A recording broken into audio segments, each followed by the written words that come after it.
All right, we are live. Good evening and welcome to the first stream. Hopefully, everyone can hear me. Welcome to the first stream of the Robbie Basel Show live. It is Tuesday, not Monday, because the stream didn't work last night. And that was a lot of fun. But we are ready to go. Hopefully, the mic's working. But right now, welcome to the stream. I'm Robbie Basel, your host, as always. Um, yeah, we are starting a little bit earlier than normal. 2 minutes. It's not really that big of a deal. And we have some big topics to talk about this evening. There's a we have the NBA draft lottery, which I did not mention last Friday, and that was my apologies. We have the PGA Championship, which I'm wearing the shirt for. This was from Beth Page, 4 years ago now, which is honestly insane for me to believe. We have the NBA playoffs and my finals pick staying alive with the Denver Nuggets sweeping the Lakers. And what to watch out for tonight, NHL playoffs. My pick out of the four teams left, Vegas to win it all, is up 2-0, which is fun to note. And we have some other transfer news and a points deduction. But we will start with the NBA draft lottery, as I do not have this pulled up. Professional streamer right here, chat. Yeah, you already know.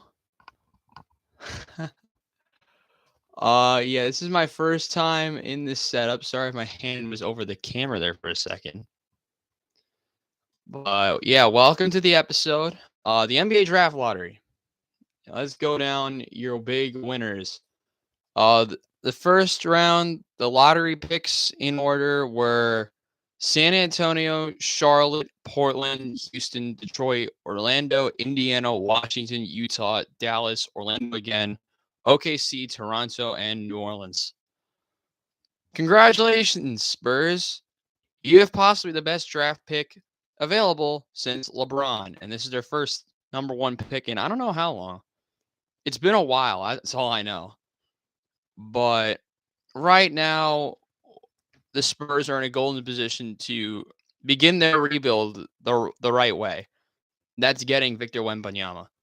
Getting Victor Wembanyama, I mean, let me settle this debate right now.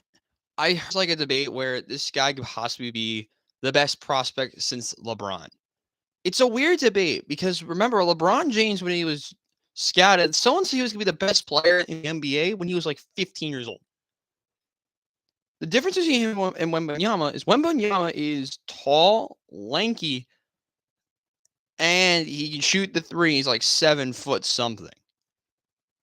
It's ridiculous. So Wembanyama is a very interesting player. Thanks, guys. But right now, Victor Wembanyama, I don't know. I mean, is he the best prospect since LeBron? I think so. Just because of how much hype he has. I mean, you remember when Zion Williamson was a prospect in the NBA draft. Someone said he was going to be absolutely crazy, and I think he's played not many games. That's all I remember. But Victor Wembanyama is a very intriguing prospect for me. He's going to go number one. San Antonio's rebuild is going to go in the right direction. I mean, I've crap talked the Spurs a little bit on Into the Stands when I said like their best player was like Devin Vassell and he dropped like 25 that night or something. Yeah, I agree. My problem is like, isn't he like not that strong? Like, but like not physically, but like the problem with Wembanyama is I think he's too like lengthy, which is weird because I think he's gonna get hurt a lot. That's my concern with him.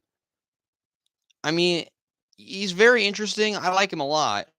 The Spurs will need a guy like him for sure. I mean, any team would take him. Who got clowned on? Houston.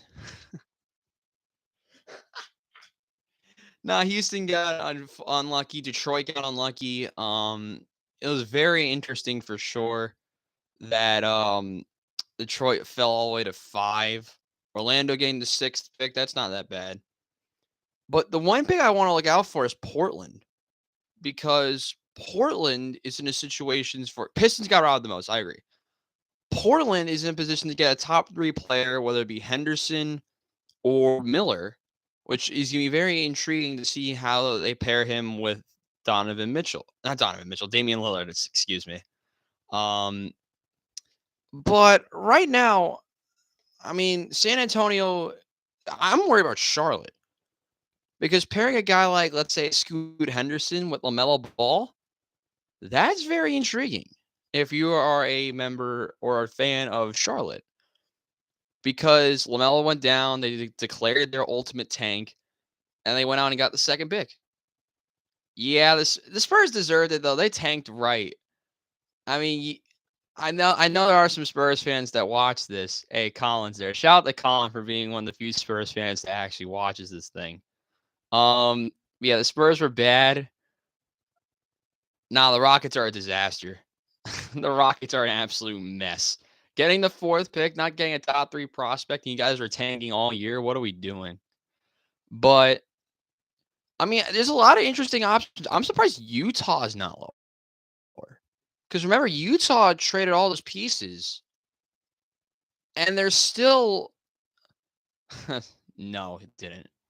When was the last time the Spurs got the first pick? Was it like 2002? I'm not 100% sure when they got the first pick. It's like saying the Knicks got robbed years ago. They didn't. When they had the run for Zion. These is what it is. 97 Tim Duncan. I was close. I was kind of close. Not really. No, I know I wasn't. But yeah, Wembanyama is going to be very fun. If he does get picked by the Spurs, it would be very funny, chat, if the Spurs went out and picked someone not Victor Wembanyama as like a joke. That would be very sad. And that would absolutely gift. I know that I wouldn't be shocked by it if San Antonio gets like a ridiculous trade package to trade the pick. From who, I have no idea, but that would be an interesting situation. If the Spurs do have a chance to trade the pick, would they trade the pick? But we'll move on from the draft lottery because we all know what's going to happen now. And we'll stick with the NBA and we'll talk about the NBA playoffs. Now, for those who watch Into the Stands, who did watch Into the Stands, I picked Denver to make the NBA Finals. What did they do? They went out and swept the Lakers. They won 113 to 111 last night. Yeah, I'm not the biggest professional streamer out here, but yeah, the game 113, 111. Jokic went crazy again. LeBron did LeBron things. He had 40 points, which is outrageous. He's that old. You're not. Oh my gosh. The scuffness is amazing. But Jokic had a triple-double. LeBron did his thing. Celtics are. I'll talk about the Celtics in a minute, but the Lakers. No one expected them to be here. My problem with the Lakers was, they, like I said, they got carried by one player. Anthony Davis at 21, but where was the rest of the team? I think Austin Reeves, I guess. I mean, look at the Lakers box score. The next highest scorer after LeBron and AD was Austin Reeves. Yeah, 17 points. But only having 5 double-digit scores and only 8 people total score. Not looking good for the Lakers. I'm surprised about D'Angelo Russell and how unfortunate he's turned out. Because I thought he was going to be their starting point guard, holding it down, doing his thing. And he goes out and scores 4 points in a must-win game. I don't know. I mean, the Lakers deadline, they improved as a team after the record-wise at the deadline. But D'Angelo Russell and Mo Bamba, who I believe they did trade for at the deadline, he didn't even play. So, very interesting from the Lakers. But for the Nuggets, what did I say? Some of you guys know what I said a couple weeks ago. I said Denver was going to be here. I said Denver, granted, who did I have them beat? I had them beating the Kings. That's right. I had them beating the Sacramento Kings. They're not. Do they even have cap space? I don't think the Lakers have cap space. I don't know. But sticking with the Nuggets, I mean, Jamal had 25, Jokic had 30, KCP had 13, Aaron Gordon 22. It's pretty solid for him, and MPJ with 15. Their depth is awful. Like, I didn't think it'd be this much of a problem. Like, people might not think it's a problem. By the way, fun fact, DeAndre Jordan is on an NBA team, and I didn't even know. That's how weird this season has been for me. But yeah, I mean, they had some interesting pieces. Denver would be so much better if they had more depth. And granted, you could say that about like every team, but the way the Nuggets are built, imagine like, I don't know. I'm not gonna say Kyrie because he wouldn't fit on this team.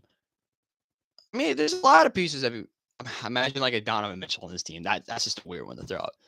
But depth on this Nuggets team, like a six-man type of player, I think would really benefit them in free agency next year, in the upcoming free agency. That'll be a lot of fun to watch.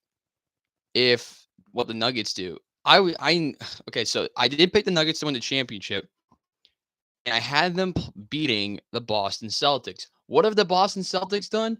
Absolutely nothing. My goodness.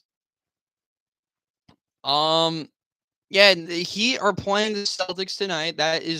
I'll talk about it more as a game to watch tonight. That is my game to watch tonight. Is Heat Celtics, which is actually going to start during the stream, which will be interesting. But yeah, Heat Celtics going to be a fun one tonight. I do have the Celtics should take a game, but I don't know if they do. It will be very disappointing if the Heat go out and sweep the Celtics, the team I had in the finals, team a lot of people did have in their finals as well. I mean, let's look at Sunday. Real quick, chat. Sunday. What happened? Well, Jason Tatum got clamped. Their leading scorer had 14 points. How do you do that? How? I mean, Miami, Gabe Vincent had 20. How is he doing this? Your leading scorer was Gabe Vincent. This is ridiculous. Jimmy Butler wasn't even their a top 3 scorer for them. This is a team that should have been higher finished in the regular season. I mean, look what they've done. They have depth. They have Duncan Robinson, who dropped 22. Max Strus had 10. Adebayo only had 13 points, but he only shot 5 times. It's still pretty good. Gabe Vincent with 29, as I've mentioned. Who else did get off the bench? And Kevin Love in 5 minutes. Kevin Love only playing 5 minutes is weird for them. But yeah, Kyle Lowry just doing his thing at the point guard position. So the Heat are weird as well. They're the team that I think the Nuggets can be. Well, the Nuggets should be, but a little bit worse, if you know what I mean. Because the Nuggets, I think, should have more depth. And I think Jokic is better than Butler, which I don't think should surprise anybody. I mean, Jokic just won multiple MVPs. It's not even really a hot take to say Jokic is better than Jimmy Butler. But I do like Miami's depth over Denver if that is your finals matchup, and we'll break it more down on Friday. But right now, Miami is in a golden opportunity, golden situation to go out and beat Boston again, which for Boston, this is bitterly disappointing because I think they have a good enough team to win the finals. Look who they have. They have Jaylen Brown, who I think is going to leave. Jason Tatum, who's that guy. He's had one bad game. I mean, Marcus Smart is solid. Derek White is a great sixth man. Robert Williams in the post. He only played 13 minutes. I think Sam Hauser is underrated. I mean, they have pieces. Grant Williams as well. Malcolm Brogdon, he had 0, put up a goose egg in the last game. They have so many good pieces. They just can't do anything. So for Boston, this is bitterly disappointing because I don't know where you go next. I mean, I think they're gonna lose. Is Jaylen Brown a free agent? I think Jaylen Brown's the free agent, or one of them's a free agent. One of the best players is a free agent. I just don't know where he goes to. I mean, I think Boston needs to add like another piece. I do not know who it is, even though I think everyone would say that. Jaylen Brown, he almost had more points than Tatum did. So non-existent's kind of harsh. But, I mean, he played 28 minutes at 12 points. Jason Tatum played 33 minutes and had 14, so that's not much better. But right now, the Celtics are in a bad spot. Can they dig themselves out of a 3-0? I don't know. I don't think so. I mean, I think Boston should have taken at least a game. But then again, people said that about the Lakers as well. But I'll make my pick for that game tonight in a couple of minutes because the game starts in about 15 minutes. We're going to move on to the NHL playoffs. And yesterday, the Florida Panthers, as I don't think many people would have predicted, got outshot. Okay, let's look at these numbers. You're going to love this. The Carolina Panthers lead the Eastern Conference Finals 3-0 over the Carolina Hurricanes. What is going on? I don't know. I don't think anyone else knows. Panthers are goal scorers were Reinhardt. I'm trying to know who the other ones were. Sorry, it was 1-0 and their goal scorer was Reinhardt.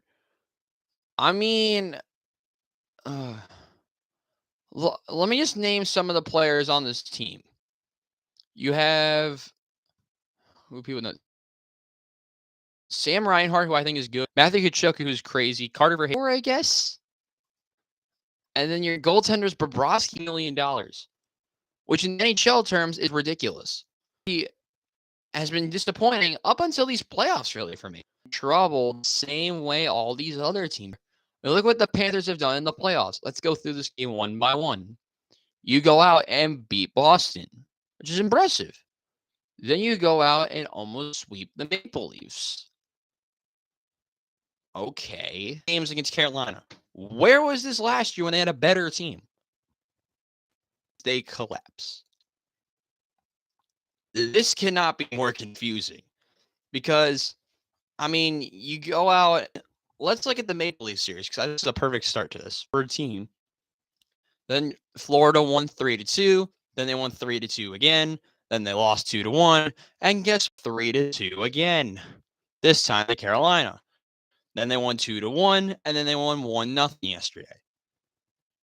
This is insanity. This is playoff hockey. Now I love it because Florida caught fire at the right time. Sucks that the Flames couldn't do it. They missed the playoffs.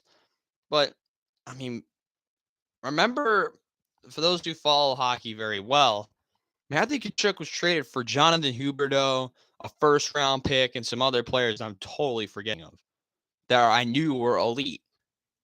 Calgary missed the playoffs and underachieved again. On the other hand, have overachieved drastically. I think that's a problem. Because next year they're going to have expectations and they're going to flop hard. Which, I mean, at this point, I think a lot of people would agree with me on that one. Look what they've done. I mean, they don't have the greatest team I mean, they don't have the greatest team either. Greatest team ever. I mean, look at the Hurricanes. Look what they're facing. Let's look at Carolina.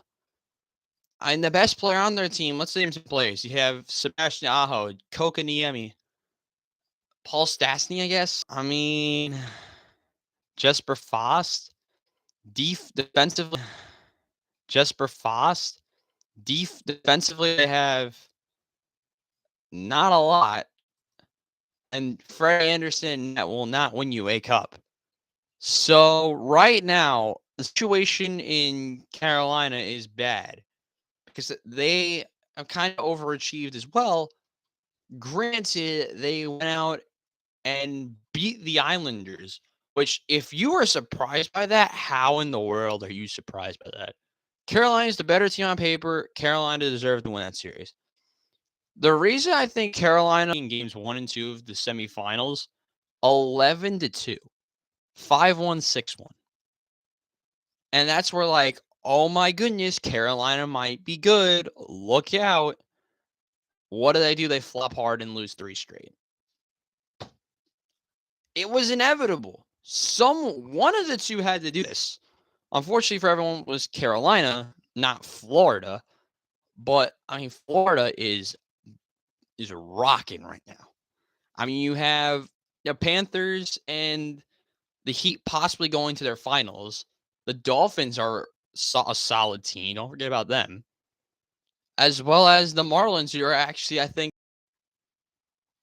But by the way, if you're sticking around on stream, so you don't want to miss that one out. But we continue with what I am wearing. The PGA Championship was played over the weekend, and I was that close to getting this right. Brooks Koepka went out and won. Well deserved. I mean, he didn't mess up. Hovland went out and double bogeyed down the stretch. I mean, you want to watch the highlights. He went out and hit one into the lip of the bunker down the stretch. That's what lost him the entire thing. I mean, he finished tied for second, which I think that's a pretty good prediction by me there. To see that, I mean, Scotty Scheffler went out and shot, I think that's 75 in round 3, and then went out and got 5 under yesterday. 2 days ago now, excuse me, to finish 7 under par. But really, those 3 are in a league of their own. And I mean, it's New York style of golf course. It was going to be, I said single digit under par was going to win it. It did, barely. But it still happened that Brooks Koepka went out 9 under par. It was actually 65 for Scheffler, and went out and shot 73 because of the par 70 at Oak Hill. But a very fun tournament to watch for. I mean, let's look at your surprises and disappointments. Surprises. If your surprises do not involve Michael Block, I don't know what to say to you. This guy is a different breed of a PGA professional. For those who don't know who Michael Block is, go search him up. This dude is a PGA professional, which is like, you're probably asking, who is that? He basically works at like a golf club. I think it's in California or Michigan. I don't know. It's one of the two.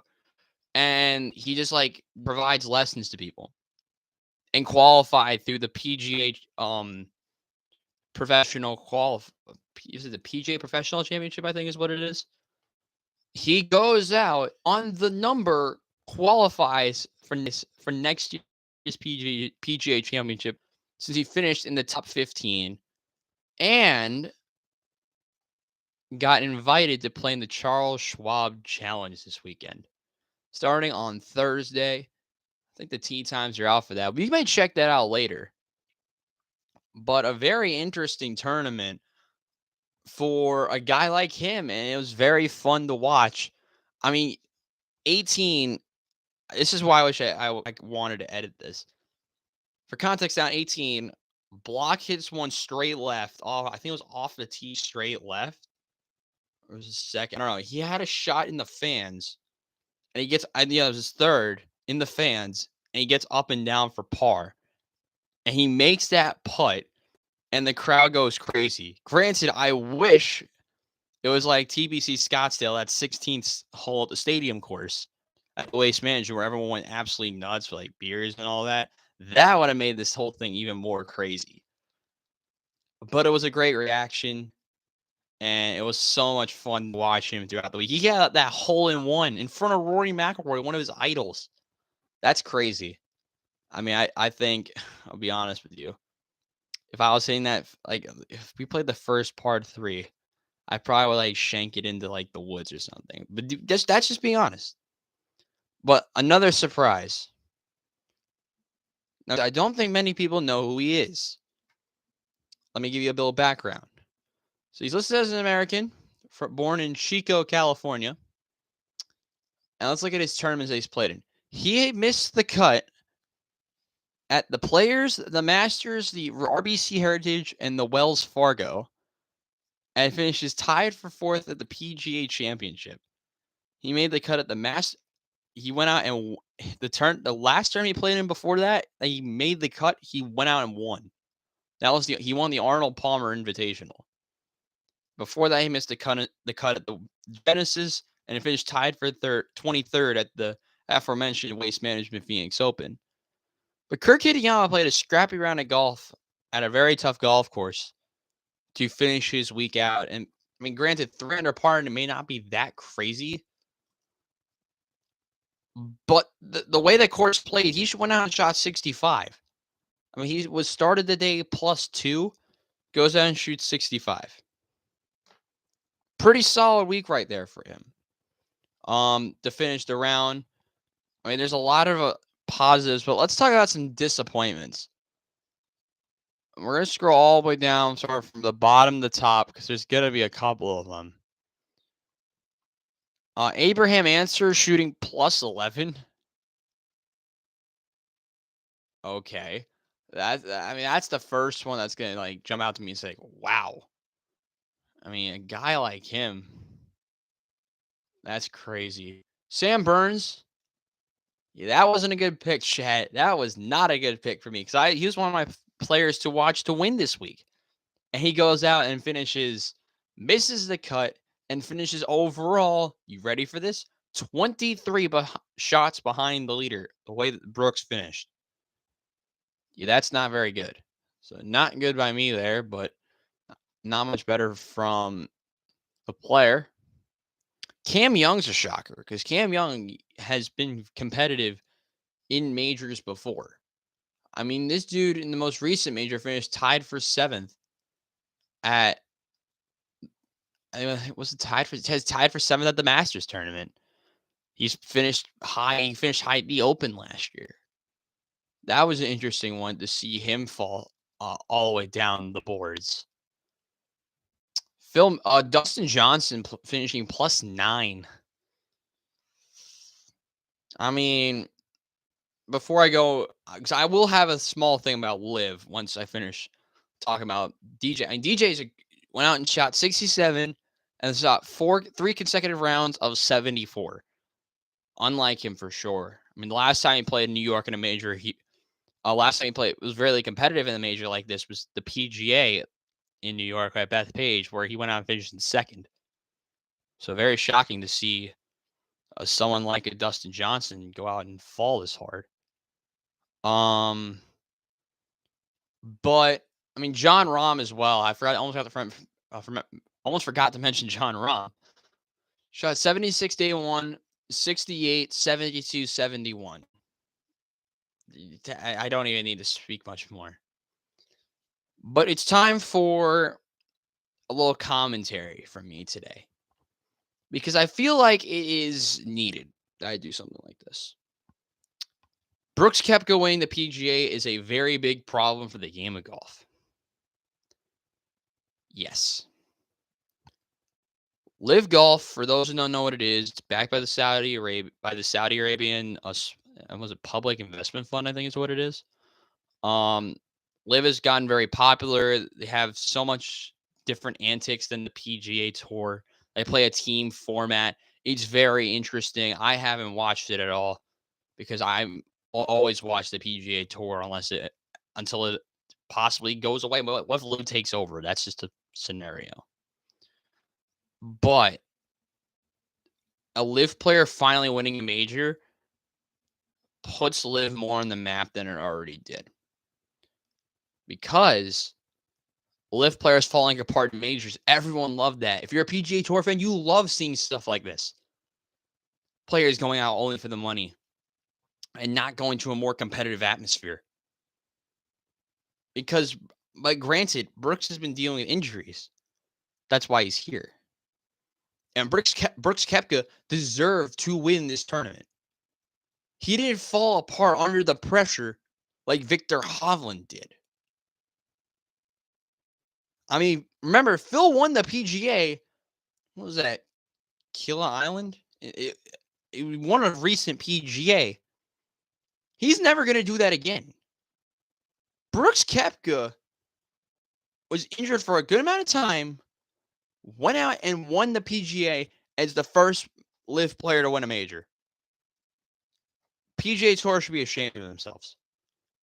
Because in a major that really should only be PGA Tour players or past champions. And I don't know. That's something I think the PGA Tour should look into. Is will your major, the PGA Championship, keep LIV players? I don't think it should. It's bold, but look what it says. PGA, your organization, not LIV. Well, I mean, the World Golf Rankings, like the people who do all that may say otherwise, but the PGA, I think, should have the right to remove players from LIV in that championship. U.S. Open, Masters, and the Open, I think, should keep it, but the PGA, I don't think, should have them. As much as it'll be a popularity contest, at the end of the day, I think the PGA having LIV players is a problem. Because I think it's an embarrassment that the first LIV player to win a major is at the PGA Championship and not like a U.S. Open. That's all I have to say on that matter. We continue. And we're going to go to soccer next. By the way, if you're in the chat, stick around because there will be a chat-related segment today. Because we do have a lot of time left. For those who don't follow soccer, Juventus was deducted points for. Let me just do a little bit of a read up for you guys. So Juventus, my goodness. Juventus was hit with a 10-point deduction for the current Serie A season after having a 15-point deduction overturned. For context, they were found guilty of financial fair play, disobeying the financial fair play rules, which you can't spend more than you make. And it was bad enough that let's do what this says. In simple terms, football accountants take a different approach to registering transfers in and out. If a player is sold for $20 million to another club, then the vendor will simply add that sum to their accounts. However, if they were then to take the $20 million and sign another player on a 5-year contract, then their books would record a $4 million fee for each of the 5 years. It's breaking the system. This is stupid. I mean, that's basically what Juventus did. And for context, and this is hilarious. We just typed in, yeah. I mean, sorry about the keyboard is above the laptop for today. Don't worry, it won't be like that for long. Because we will be changing stream locations very soon. Juventus has now dropped to 7th position. Out of a Champions League spot, out of a Europa League spot, and I think almost out of a Conference League spot. They're 7 points ahead of Monza, who went out and I believe qualified out of Serie B last year. I mean, the 7 big club. I mean, it's really 8 big clubs in Italy. You go from Napoli, who deserve to win the league, with Lazio and the 2 Milan, Atalanta, Roma, and Juventus.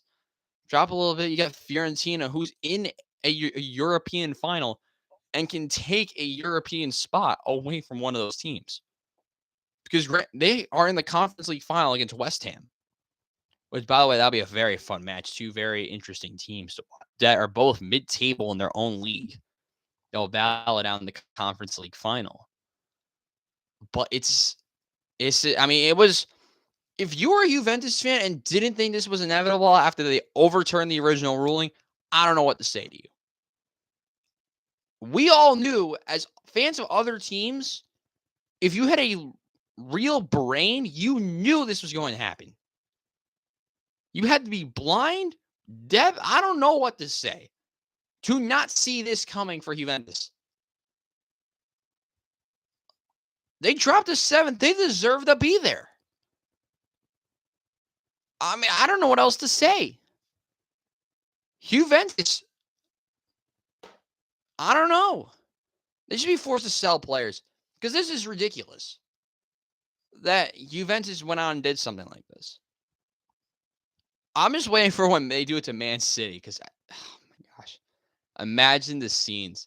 Arsenal would actually win a Premier League without having to, after choking it. That'd be funny.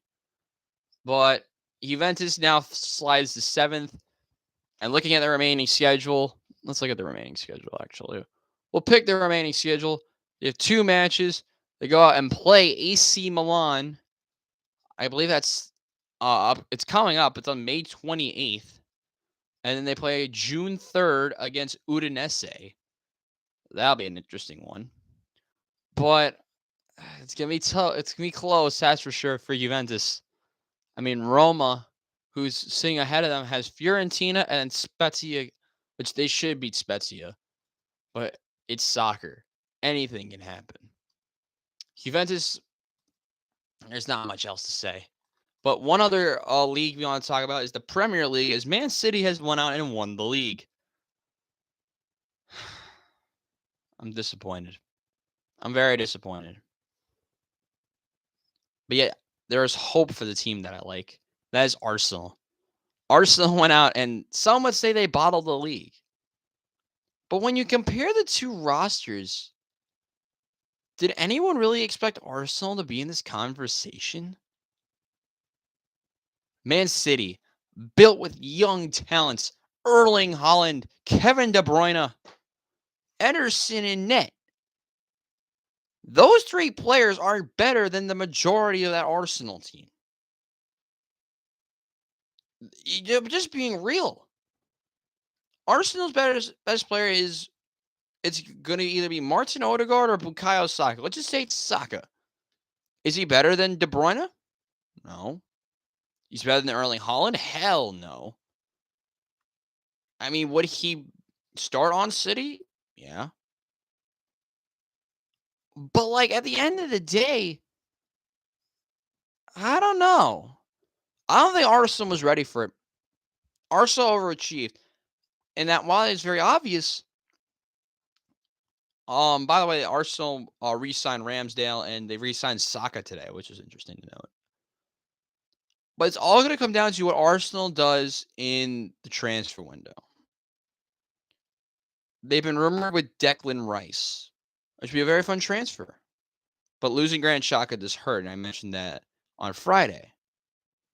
But adding someone like Declan Rice as that holding midfielder will be very crucial. Will they sign a center back or a position in need? All defensively. Having Rob Holding start, losing Saliba was the worst thing that could have possibly happened. There's no doubt about it.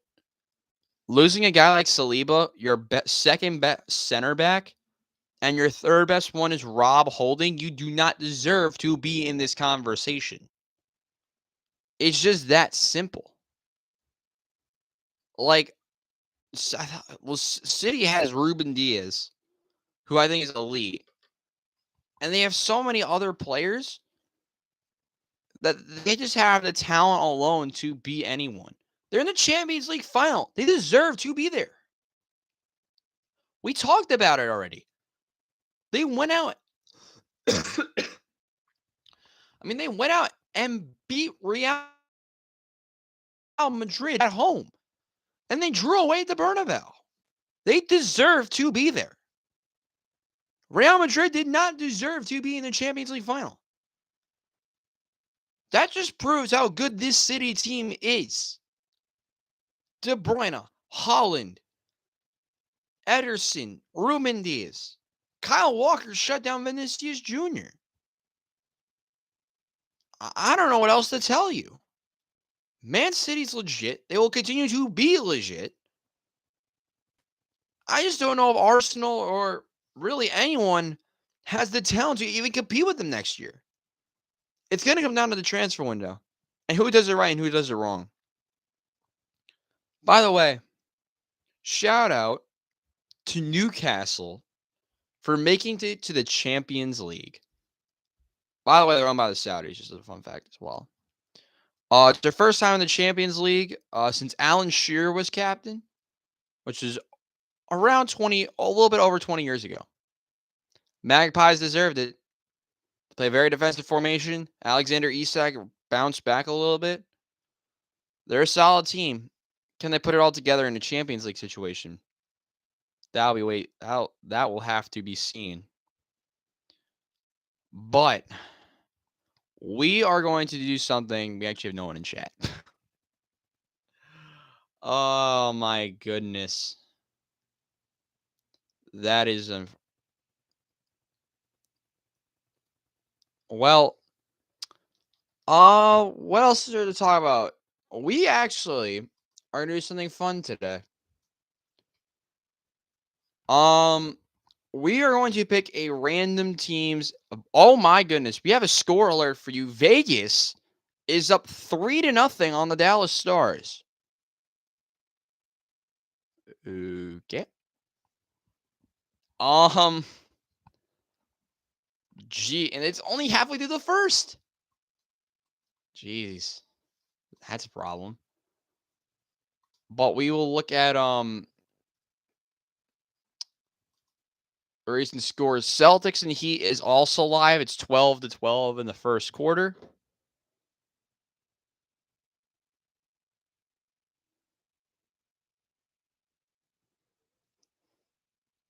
Sorry about that. I was getting some news. I'm just getting a text about the Vegas game. My goodness, Vegas. That is outrageous. Vegas leads 3-0. I think it very well be heading to the final against Florida, like I mentioned earlier in the episode. But, I'll just go over some games to watch out for before we do our final segment. But we need people in chat to do this.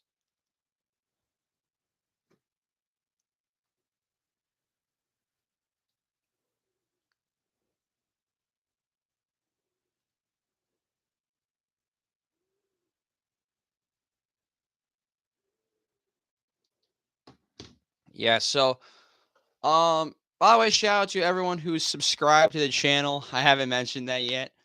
Professional streamer as seen here, but if you like the content from me, like the video, like the stream, subscribe, turn on post notifications, do all that. All right, chat, we get to do something fun with you today. I need you, whoever's in chat right now, to go out and pick me a NFL team not named the Jets or the Giants, because we're doing the Giants next time, most likely, to pick their entire schedule. Like, pick their entire season schedule right now. Anybody. I don't care what team it is. It could be the Browns. I don't know. The Texans. I don't care who it is. I just need a team. The Cardinals. Okay. Sure. We will conclude this today talking about the Cardinals. Let me just move this over real quick. By the way, chat, rate the shirt, the PGA shirt. I want to know what y'all think. You guys think of it.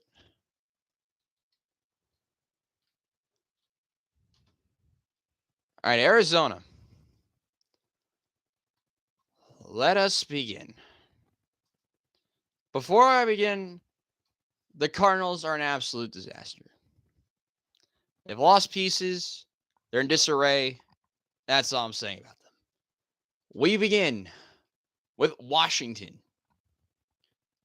Now, granted, this is a very interesting game. It's going to be more interesting than it's going to see it's more interesting on paper because Washington is going to start Sam Howell and Arizona will hopefully start Kyler Murray if he's healthy.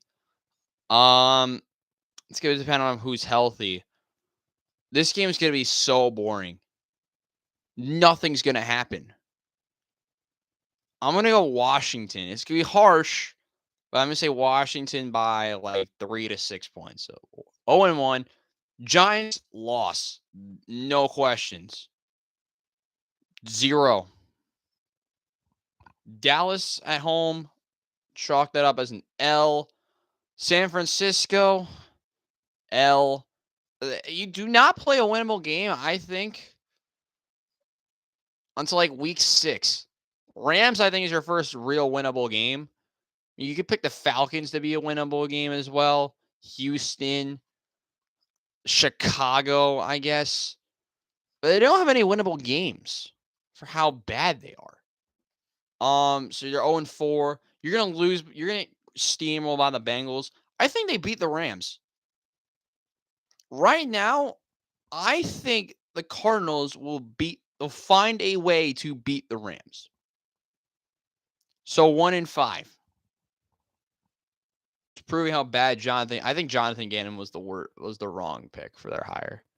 Should have been D'Amico Ryans. Prove me wrong. Seattle's a loss. Baltimore is going to be a loss as well. Though I think Baltimore is going to be the most competitive loss. Them and the Browns, I think, will be two very competitive games. The Browns especially. So 1-8. Did they beat the Falcons? I don't know. I'm going to say, yeah, they beat the Falcons. It's a home game. I think they beat the Falcons. You're going to lose to the Texans, which is going to be even more funny. I think they split the Rams, so really they're like 2-10 ish. Pittsburgh away is a loss. Then your bye. So right now you are 2-12. 2-11. 2-11.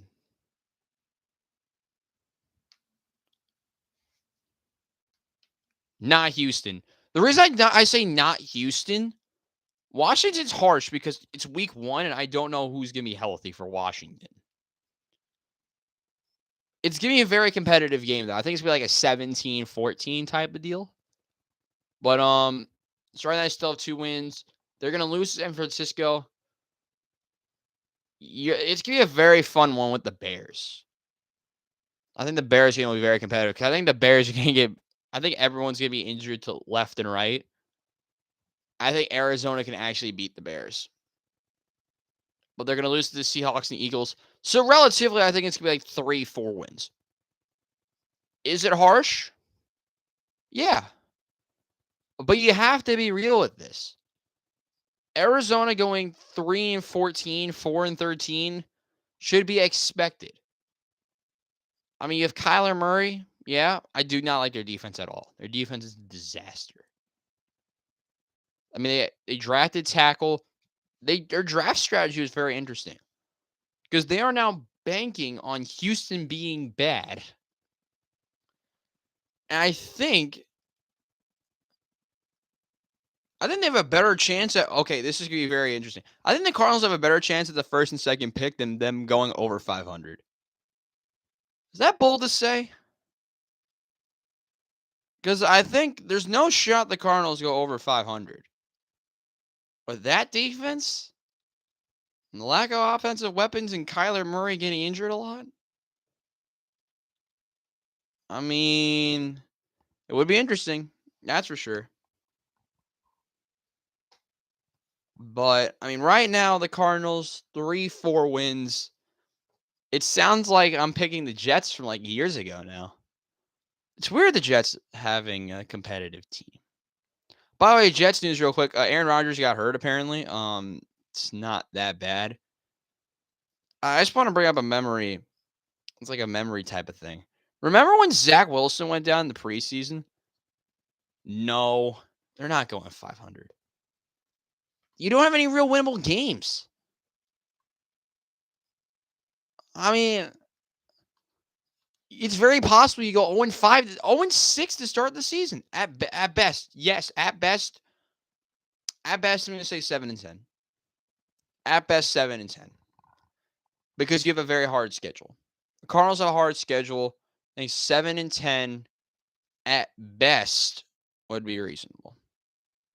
7-10. Appreciate it for the pick. Shout out to Jay for picking this out for me. But we are now going into our games to watch for the day, for the rest of the week. By the way, we're live streaming on Friday. We're going to try this again. Hopefully we get more people watching live. Make sure to like and subscribe as always. But games to watch for this week, I am going with I'm gonna go with to start. So we're gonna pick games for Wednesday and Thursday. Yeah, no. For Wednesday and Thursday, tomorrow, I am going with the Hurricanes and the Panthers tomorrow. I mean, there's not much tomorrow. I would have said the Lakers game if they made it to this point, but Lakers are out. Hurricanes, Panthers tomorrow. It'll be a very fun game to watch. I think Carolina does take a game against the Panthers. I think Carolina wins this game. It's going to be like a 3-2, 3-1 type of game. Carolina does win it. They stay alive, and then we'll eventually lose in Game 5. And the game to watch for Thursday, I'm going to go with soccer again. Yeah, I'm going with soccer, and I'm going to go in the Premier League. And there's a match on Thursday that is very intriguing. I'm going with Manchester United and Chelsea. And the winner to watch out for that is I'm going to pick a draw at Old Trafford to make this annoyingly close for United. They're in fourth with a game, one more game played than Liverpool. If they go out and lose, it's very possible that United could be swept in by Liverpool. Because Liverpool's remaining matches, granted, they started with away to Southampton, and that's it. They have one game left at Southampton. United gets Chelsea, and then they get Fulham. It's very possible to lose both of those matches.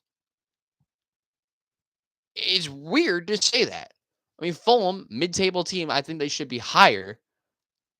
But look at the competitiveness. I mean, look at Tottenham. I did not realize they're that low. Tottenham's an 8th. Jeez. But yeah, just to watch out for this weekend is the last weekend of the Premier League season. And we're going to do a whole preview of that on Friday. So topics on Friday, we're going to do the recap and the preview of the finals. We're going to have the Premier League preview for the weekend and what can happen. And there'll be other topics scattered throughout the next 2 days. But unfortunately, that will be all from me this evening. Thank you for everyone who did tune into the stream.